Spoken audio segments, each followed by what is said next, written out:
Kuri uyu wa 31 z'ukwa mbere 2026 mu mirenge yose y'akarere hakozwe umuganda rusange usoza ukwezi kwa Mutarama 2026.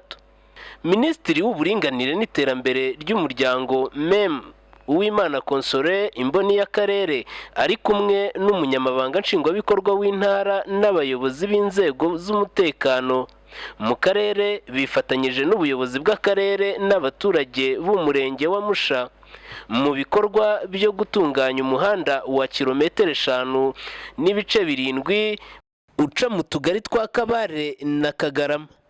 Abaturage bashimiye kwitabira umuganda rusange ari benshi n'uruhare bagira mu kubungabunga ibikorwa remezo n'uburyo babibyaza umusaruro mu kwiteza imbere.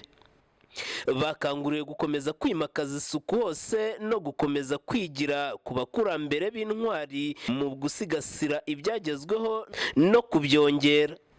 Ikindi kandi bagaharanira gukora icyiza no kwanga ikibi, kwita ku buzima n'umutekano no kugira uruhare mu gukumira no kurwanya ibyaha.